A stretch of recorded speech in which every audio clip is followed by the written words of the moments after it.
Pioma, JavaScript, JavaScript and programming very baby General Chima, down the day of 2 hours you look at a sheet, I will look at the baby to the outside the internet HTML, internet HTML to put some and Jenny had it tell him not I am a sign. Little ATM and some internet.js put some na file internet HTML column 5 to your format column. Tab balance solution AVM as variables internet.js sheet internet.js go internet မသုံးဘဲနဲ့ external ဆိုတော့သူက file နှမ်းချိန်ရမယ်နော်ချိန်မယ်ဆိုရင်ဒီပေါ်ဒီ script SRC ပါတဲ့ဟာလေးပေါ့ th internet.js ကိုပဲသုံးလိုက်မယ်ပေါ့မိမိတည်ကျင်တယ်ဆိုရင်တော့စမ်းလို့ရတဲ့ဟာတွေတော့ရှိတာပေါ့နော်အဲ့တော့ဒီထဲမှာဆိုရင်ကျွန်တော်ဟိုလုပ်လိုက်မယ်ဘေးပဲကြီးညာတယ်တဲ့အဲ့ဒါဘေးပဲကြီးညာရောဘေးပဲဘယ်လိုကြီးညာမလဲဘေးပဲတွေက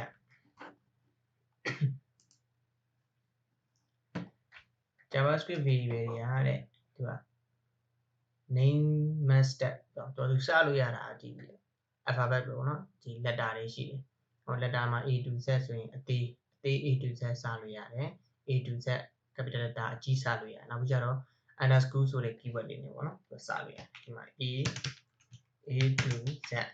အဲ့ဟာနဲ့စလို့ရတယ်နောက်ပြီးကြတော့ A to Z ဆိုတဲ့အဲ့ဒါနဲ့လည်းစလို့ရတယ် underscore နဲ့လည်းဒီရဲ့ underscore နဲ့လည်းစလို့ရတယ်ဒီ dollar sign နဲ့လည်းစလို့ရတယ်ပေါ့ဘယ်လိုဟာနဲ့စလို့မရဘူးလဲဘယ်လိုဟာနဲ့စလို့မရဘူးလဲဆိုရင်1 to 10 1 to 9ပေါ့0 to 9ပေါ့သူကအဲ့ဆိုရင်0 to 9နဲ့ဥစ္စာခွင့်မပြုထားဘူး not allow ပေါ့နော်အေးnot allow အပေါ်ဟာတွေ allow ပေးတယ်ကွာအဲ့နောက်ပြီးရတယ်ဒီလို star တွေအဲ့လိုမျိုးတွေခွင့်မပြုဟုတ်ပြီနော်အဲ့တော့ဒီကောင်ကတော့ JS ထဲမှာ comment မှတ်မယ်ဆိုရင် multiple comment ဒါ single line comment နဲ့ comment မှတ်ထားလိုက်တာပေါ့နော်အဲ့ဆိုရင်ဟုတ်ပြီ variable ဆိုတာအကိုပါလဲ variable ဆိုတာပါလဲလို့ပြောချင်တယ်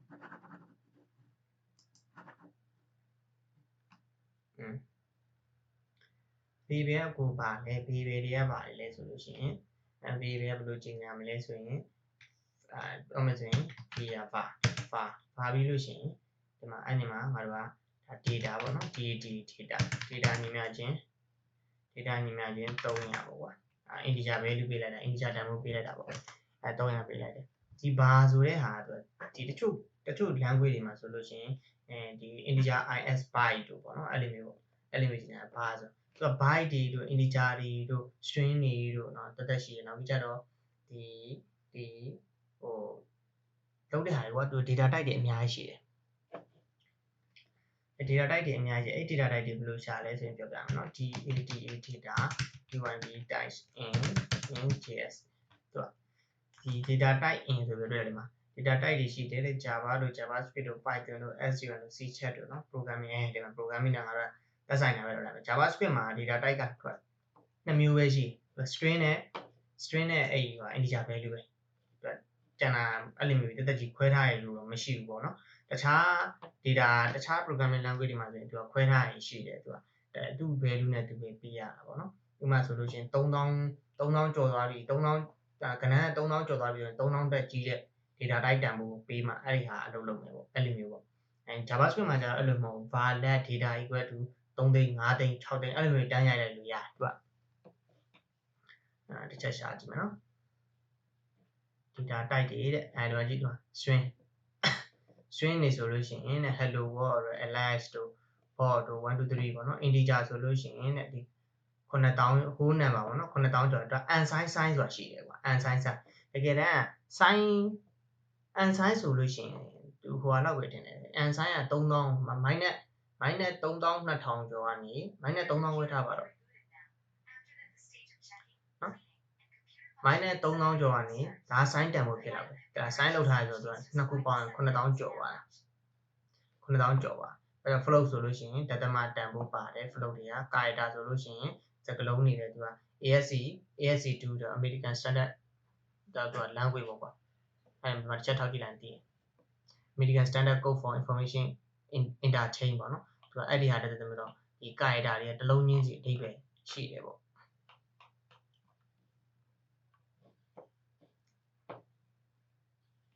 နော်အဲ့ဒါ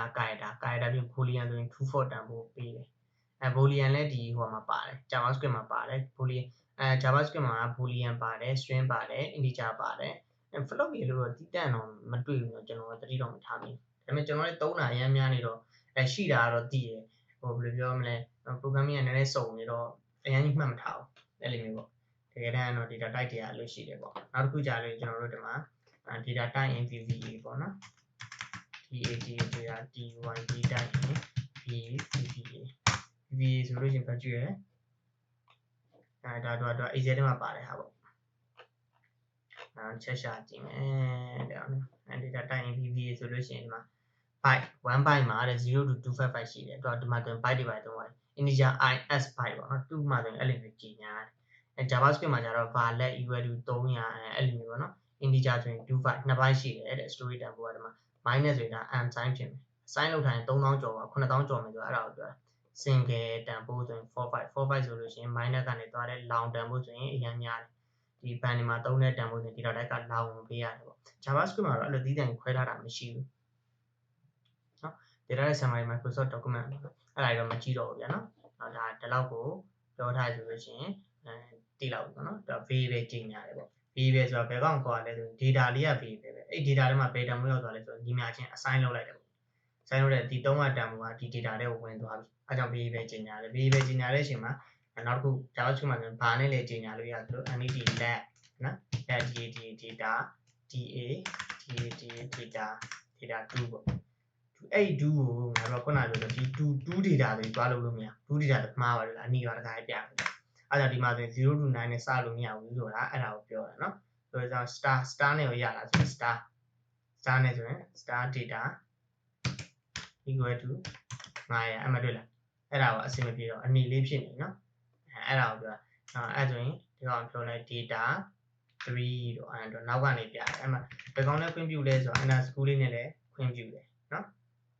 အဲ့ဒါကို variable ကြီးညာလို့ခေါ်တာပေါ့ကွာဒီ variable တွေကိုထုတ်ကြည့်မယ်ဆိုလို့ရှိရင်အဲ့တော့ JavaScript ကသူက key sensitive ဖြစ်တယ် key sensitive ဖြစ်တော့သူက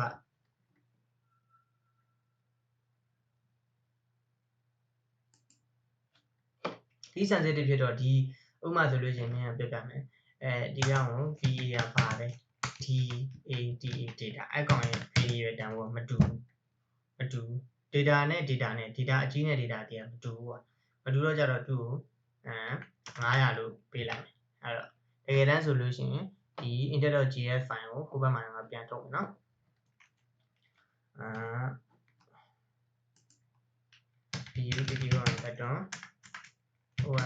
pattern ဆိုတော့ type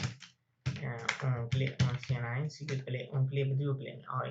function အောင်ရေးထားအောင် on click ဆိုတော့ press ပေါ့ကွာဒီ access press ဆိုတဲ့ function ကိုနှိပ်လိုက်ရင် press ဆိုတဲ့ function ကိုနှိပ်ဘာပေါ်မလဲဆိုတော့ show data sh show data show data ဆိုဒီ js မှာအဲ့လို function တစ်ခုသွားရေးမယ်အဲ့တော့functdr function press press ဆိုတဲ့ function တစ်ခုရေးတယ် anerd alert ဆိုတော့ alert ထဲမှာဘယ်လိုပြမလဲဆိုတော့ data ပေါ့နော်အဲ့ဒါဟုတ်ပြီဒီကောင်ကိုငါတို့ဒီမှာပြန်ပြီးတော့ right click open with live server နဲ့ငါတို့ဖွင့်လိုက်